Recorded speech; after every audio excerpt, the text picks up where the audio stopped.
Hello, everyone, and welcome back. My name is Dina Chopolis, and I am the founder of the Change Pain Academy and Pain to Possibilities. I am also the lucky gal that gets to host the Willow Tree Chronic Pain and Trauma Online Summit.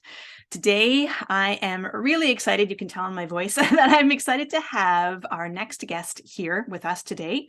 Our guest, Jill Mueller, is here. Jill's been a physiotherapist since 2001 and is the founder of Endo Together and the Mueller Method program. Her interest in pelvic health therapy stems from experiencing her own journey with endometriosis and fertility challenges for 10 years.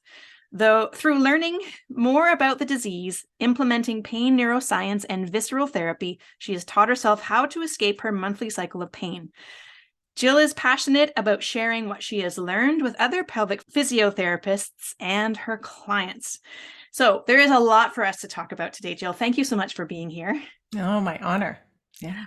It's great. We've done this before. So Jill and I have done a podcast together, but this is going to get a little bit bigger. So, I'm excited to have Jill on because Jill knows her stuff. Jill, not only is she a pelvic specialist, but she knows so much about the biopsychosocial model of pain. So there's lots to talk about, and is also now currently studying about trauma. So you are all informed when it comes to trauma and pain. So let's get this started. So Jill, can you tell our listeners a little bit about your backstory and how you got to where you are now? Okay, well, as you mentioned, I have endometriosis, which generally it can be considered a pelvic issue, but it really is a whole person disease. And without getting into too much into it right now, the biggest thing that changed my pain was when I took a pain neuroscience course. And I didn't even realize that I had chronic pain because my symptoms went with my period. So it was very cyclical. I had a lot of cyclical pain. I did not realize that that cyclical pain meant that I had chronic pain. I also did not realize that a lot of what I had been through, literally until recently, until I started to take this trauma course, was trauma. Right. So yeah, I mean, our layperson definition of trauma is probably not actually what is understood as trauma. So that was a big aha moment for me.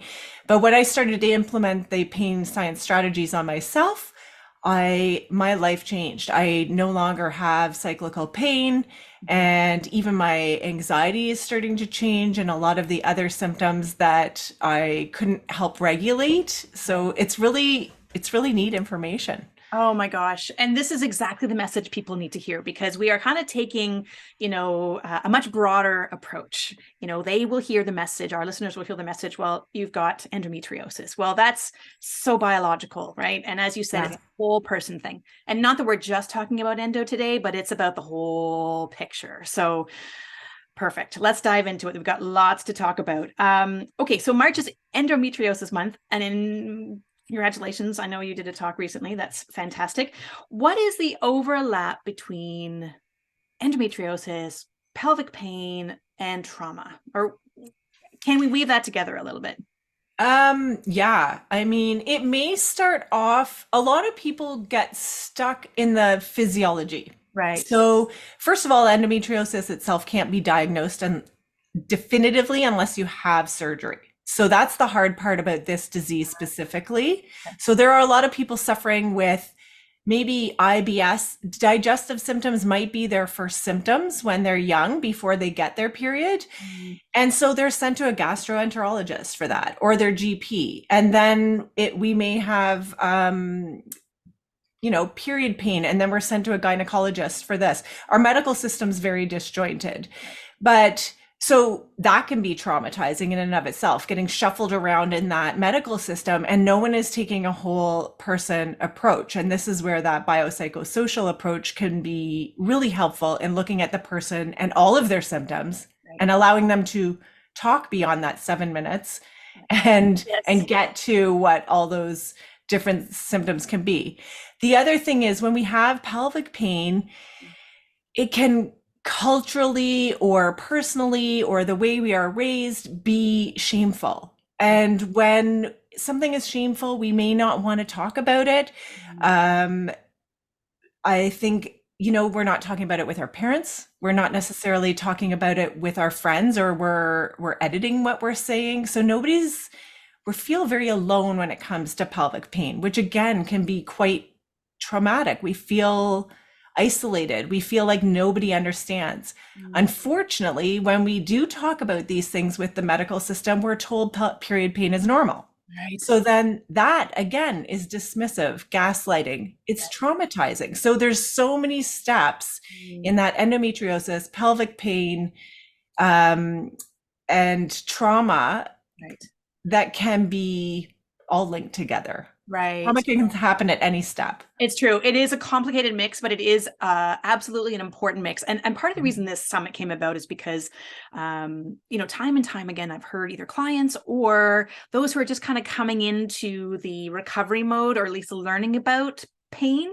Mhm. If the doctor asks them in the 7 minutes that they have, hey, have you ever had any trauma? They're like, what the hell?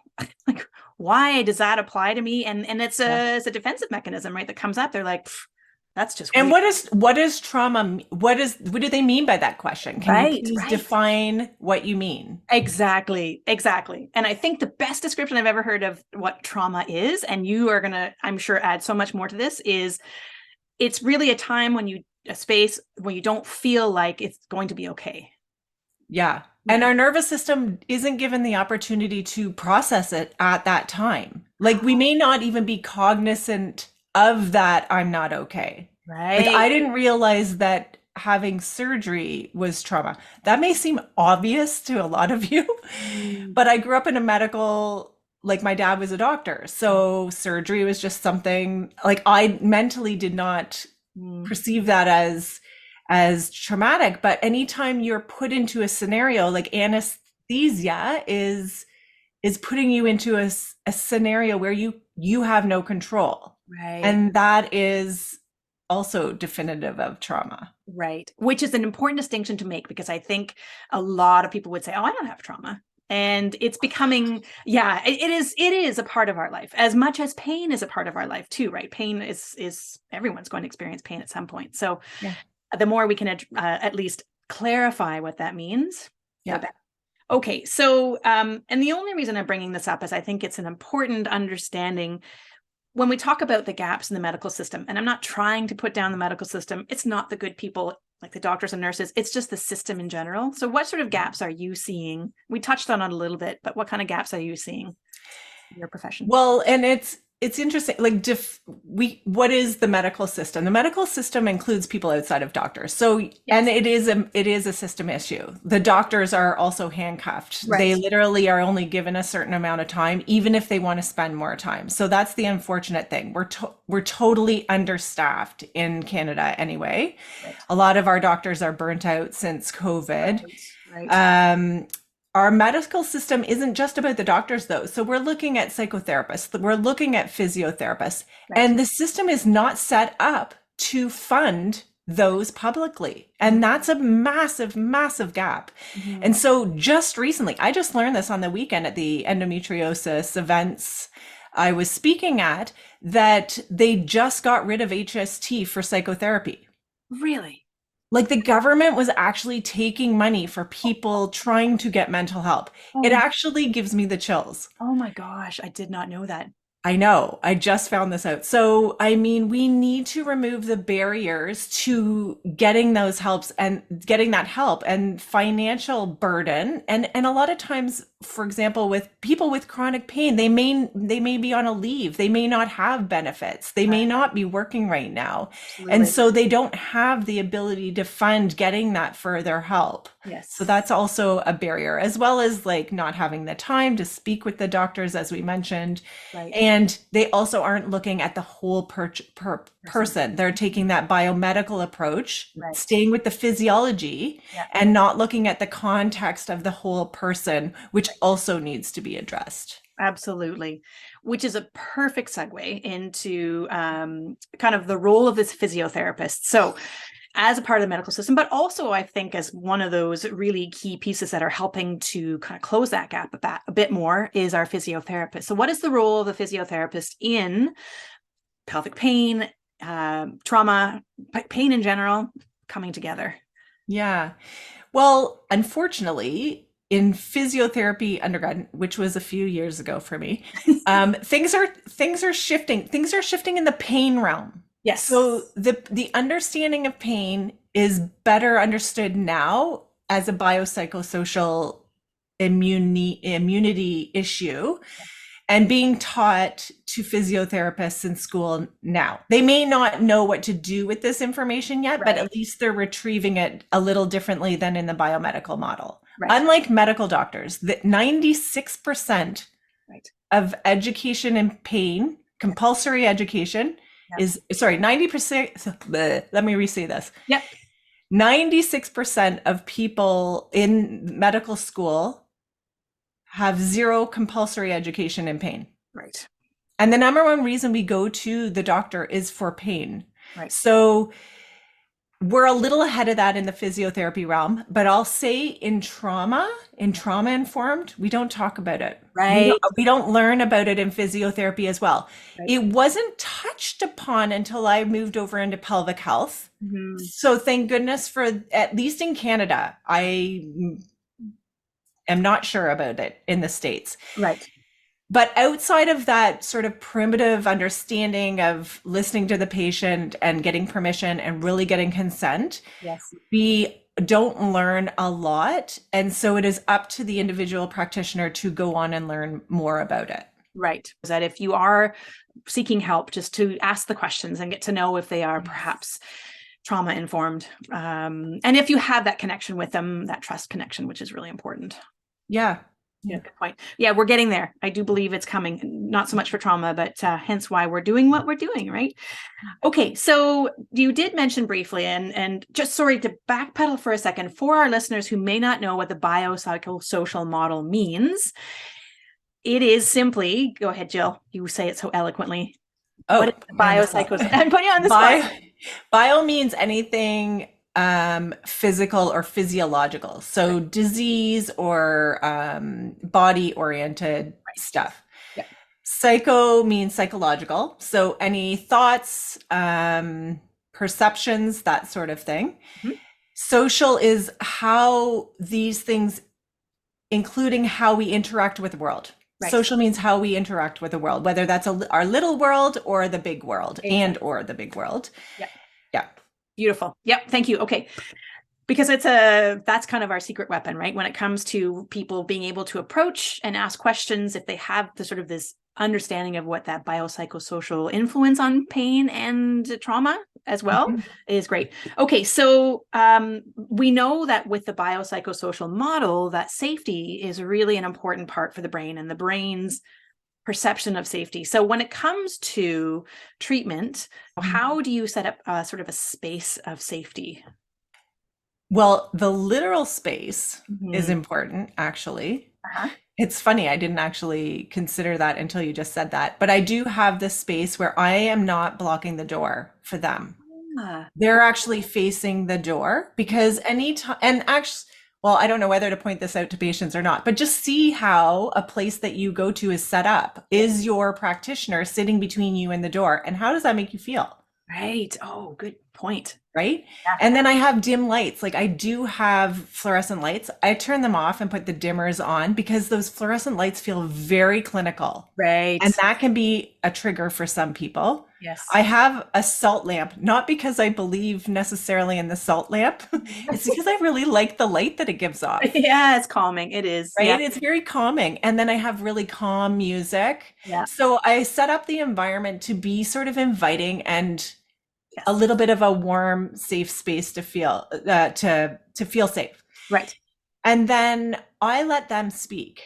Right. As much as I like to talk. That was probably my hardest part. Yeah, it's true. This whole thing. Very true. Yeah. As physiotherapists, we want to fix everybody. Right. And that's very ingrained in our personalities and in our schooling.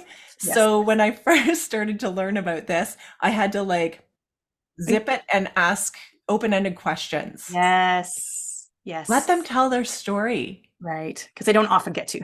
They often don't get to. And it is a massive part of the healing process to very feel heard. Yes. And once they feel heard, yeah. I had one patient come in and she's like, you're not touching me and you're not doing an internal. And I Right. said, Yes. oh my, I was like, I am so happy that you know what you want and you Yes. have boundaries. Oh, well And done. she's been with me now for like right there. I Yeah. got her. Yeah. Nobody had ever said it that to her before. Oh, So, that's amazing. right? Yeah. Yeah. So those are the first few things I do. And then I read their body language. I obviously get permission. I get consent, which is Mhm. different than permission. Consent means that you understand Yes. what is about to happen, Mhm. but I also give them choices. That's consent too, because they want to be able to consent to something that they know, oh, I have this other option. So you're presenting all the options to them. Mhm. And then I am giving them choice, which Yes. is empowering. Yes. But the biggest thing I do is read their body language because they will feel safe with me. Right. They will be verbally saying yes. And I've actually never had anyone verbally say no to whatever because I think they feel safe, but I have definitely cut people off when their body is saying otherwise. Right. Oh, good point. Good Mhm. point. And that's where that it's trauma informed, but also I think it's just that intuitiveness that's just really important as a therapist. So, And I actually take it as an opportunity to teach them because I hmm, don't want them to feel cut off. yes. I'll say, do you feel how that's really challenging for your body to want to accept? Right. And it's an educational aha moment for them because when they can learn to that they're feeling that, that's their protective measures coming out and saying this it actually isn't safe. And I want them to get to know that boundary. Beautiful. That's probably one of the most important awareness pieces is really being able to see what their response is without, yeah, okay, well done. That's the mic drop right there.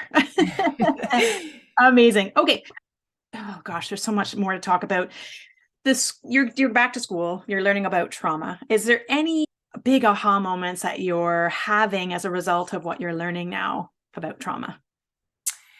I think so. The course that I'm taking is by Peter Levine, who wrote Waking the Tiger, which is somatic experience therapy. Somatic means body. Yes. So it's nice because it fits into our scope of practice as physiotherapists very nicely. So Yes. if we look at CBT and so cognitive behavioral therapy and other coping, mindfulness, things like that. They're very much a top down approach and they have evidence Yes. and they can work great. Yes. But I also have patients who've been doing that for a long time and their body is still reacting a certain way. So they've calmed the top part, but when it comes to trauma, Mhm. the body keeps the score, Yes. right? And there's even a book written Yeah. about that. Yeah. And so if we can then teach the body safety, Yeah. it will it's almost like the mind and the body will then connect Yes. and there'll be some symbiosis that way. Uh, So that's what I think my biggest aha moment in taking this course is that we can use the body and teach the body safety. yeah. And that's been pretty cool. I always visualize, and I've said this in one of the other interviews I did, that it's, if we think of it as coming to the table, we got a little conference table and we're going to invite the key stakeholders, right? And the key stakeholders are obviously the cells, the brain, the body, the Yeah. nervous system, the immune system. Let's bring them all, your inner child, all of these voices, let's bring them to the table and then let's start to address them. And so, you are doing such a great job of all that. Now, when it comes to somatics, because I love the work that you guys are doing with somatics. Can you give an example maybe of how you might apply that in treatment? Well, I can give my own example. It presents differently. Right. Okay. So in general, when we're in fight or flight mode, that's going to include constriction. So Right. when your muscles get tight, you get antsy, your thoughts are racing. That is your body ready to either fight or flee. Right. So that's how it will present physically. So mine, I often will get it in my chest and I'll get a tightening. Mhm. Okay. Other people might feel it in their gut, which Right. is, I mean, there's a reason we call it gut instinct. Yes. Yes. All these words, heartbreak, Yeah. like it is for a reason. That's somatics right there, right? But on the flip side of the nervous system is something called the freeze response or a dorsal vagal response, which is when our nervous system plays possum, right? We feel lethargic, and it's different than tired. I find tired, we can be, not motivated to do things, but our brain is still online. Like we can still think clearly. Right. And whereas when we're in a freeze response, it's like our brain is fuzzy. Mm, We're like, where did I put my keys? I can't remember why I came in this room. mm, Where am I? We're not really grounded. And we're like exhausted. yeah. We can't get out of bed. Depression is on that side of the nervous system. Um, I forget what your original question was. That's okay. It's all about just somatic. No, no worries. Oh, somatics. Yeah. So Yeah, that's yeah, it yeah. in general. Yeah. That's how it would present. Okay. Sounds good. Yeah. So this might be a tough question to ask, and I do want to sort of preface it with a warning to anybody who listening who may have been through sexual assault, but any sort of trauma related to that sort of experience, specifically related to the pelvic health, how is it that linear? Is it, is if there was a traumatic experience, there is a possibility there is pelvic health issues, or is it a broader impact on the body? It can be broader Yeah. for sure. Yeah. And I think that's probably what the doctor was asking when they said, if Right. the person came in with pelvic pain, have you experienced any trauma? That's probably what they mean. Right. Because there is a But direct approach to, yeah, well, so they're trying to keep it right. linear when it may not. Right. We all have our places. It could have been because you had a UTI, a bad urinary tract infection when you were young and your parents were fighting. Right. There you go. So it's And not our brain likes to make links. And right. so you hear fighting and then later in your years you get a UTI again and it doesn't go away. It's because Right. your brain has associated that past experience of the trauma of hearing fighting with your parents to that UTI. There you go. Perfect. So yes, it can be because of sexual trauma for sure. Yes. Absolutely. And it's a tough one because we have to try and teach the body safety Yes. and using the same mechanism that you're Right. trying to show pleasure. Like it's Yes. a tough one. It's And that's why I think I'm heading here is I'm like, okay, so this adds a whole other layer now of safety, right? yeah, Um, it does. okay. Okay. But that's good. And again, even more reason to first have a conversation with a therapist and then find one that is trauma Trauma informed. Yeah. Yeah. Okay. Well said. Okay.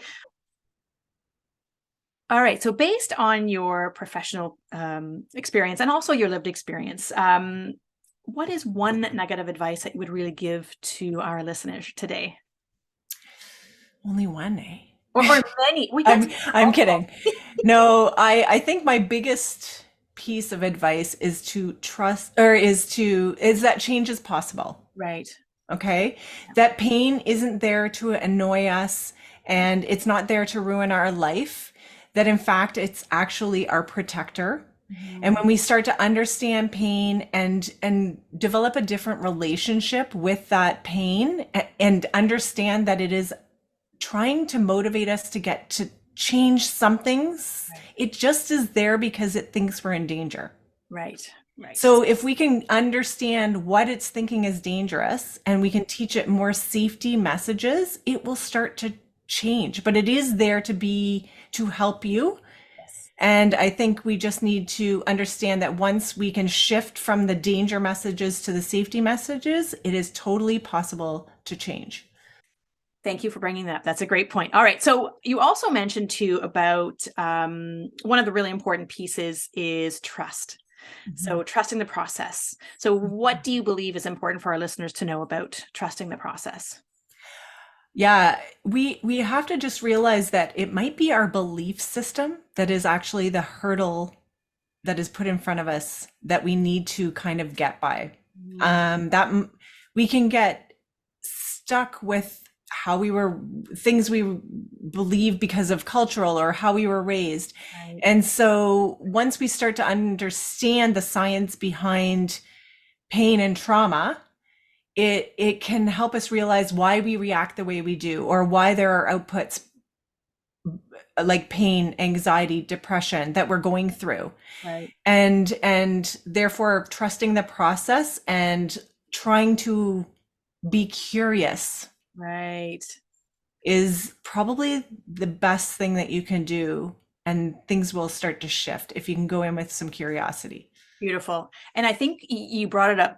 You really touched on it just a little bit there, and how important it is that it is a biological and psychological process. So not only are, your thoughts a part of it, the brain is actually changing. So when you undergo life trauma experiences, there is a change to the brain. And so if we allow ourselves that little space to say, hey, this is actually just part of the process, and sure, it makes it challenging, but it is doing what it's supposed to be doing. And and I think that's what the message that they're not hearing at this moment. So like you said, trust the process. It's there for a reason. It's really trying its best to protect you. So, and the whole beliefs thing I'm really intrigued with too, because like you also touched on, the cultural, what you're raised with, even the beliefs you hold currently, I think whether you believe that this is something that can help you. When it comes to making that shift around change, right, the belief is a big part of it. If you don't believe that pelvic specialists could perhaps help you with digestive issues, Yeah. right, it absolutely can, but you have to be able to A, understand that it is a possibility, and B, believe that it's going to serve you. Yeah. Right? And I'm sure, so when you do have people who are at that sort of crossroad where they're like, I'm not too sure about this, how do you help encourage them past that point? One of the things I do is get them to be aware Mm-hmm. of their reaction and how their body's reacting, what their thoughts are. I just get them more aware, and that will be telling for them. And I don't know, I can't also come in and give my bias opinion, but I'm like, what I want you to just pay attention to for this next week is, what's the context around when you get your pain? Mm-hmm. What are you thinking? It's almost like you're looking in a snow globe at your life. Yeah. And I want you to kind of step away and say, how am I feeling emotionally? Right. What's going on in my life? Did I just have an argument with someone? Did I just get cut off on the highway? Did I, we think of physical things when we have physical pain. Right. We don't think about what are we thinking? What is our emotional state? Right. So if we can look at the context of the bigger context around that pain, we often will start to see patterns. Right. And I think that's where the conversations, and you are so good at that. You're not telling people what to do. You're asking them, you are being curious. So as equally as important it is for you, the therapist, to be curious, it's also important, like you just said, for our clients, our patients, whatever, to be equally curious about the thoughts that they're having or the feelings that they're feeling and the pain that they're having. So I think one of the global belief systems that we grow up with is that physical pain comes from physical things. Yeah, and that's a tough one to unwind, isn't it? Like that is so ingrained. It really is difficult. Yeah. And so I do know that it is a difficult conversation to have, but a really important conversation. And that's why we're doing what we're doing today, right? Yeah. The more people can hear this message, it might start to resonate a little bit differently. And then they might start asking different questions. But those conversations, curious conversations, are so important for sure.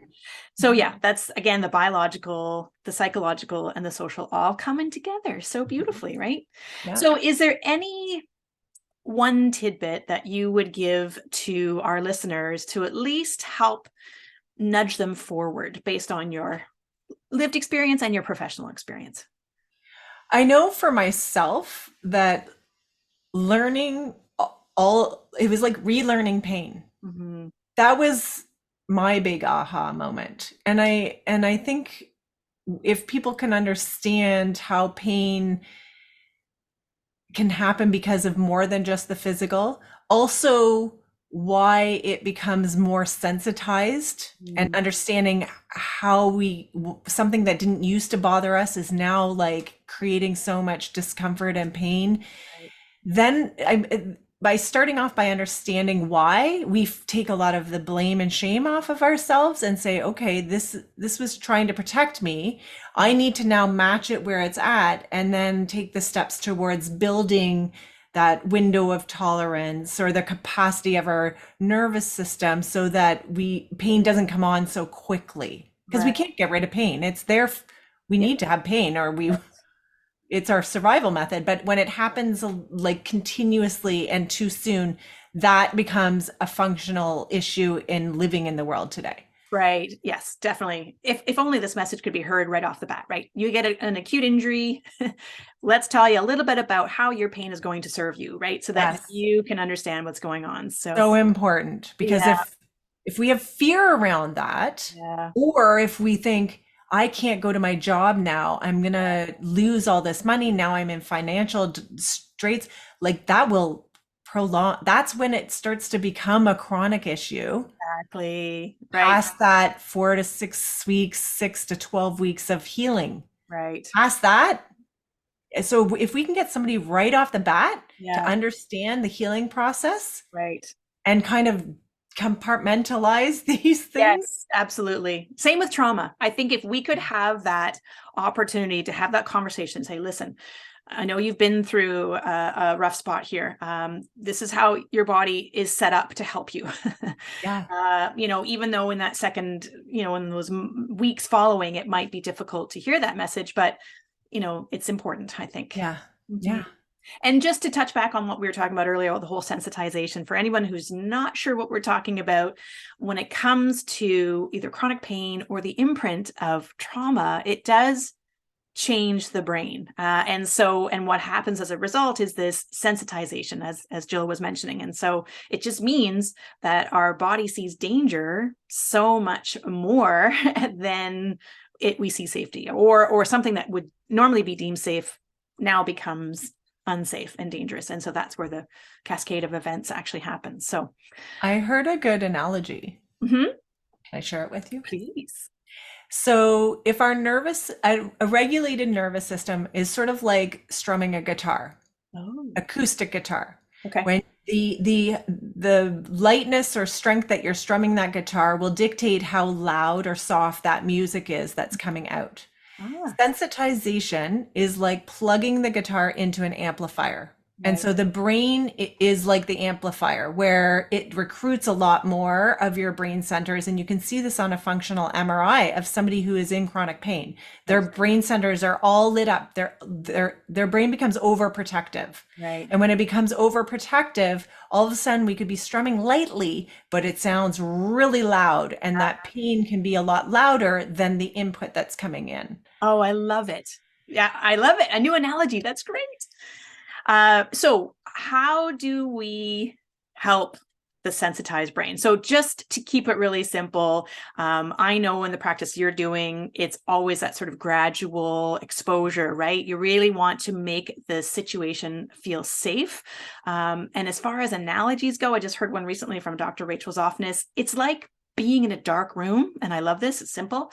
Being in a dark room, and then someone turns on the lights, they open up all the windows, it's like, it's sweet, Yeah. yeah, right?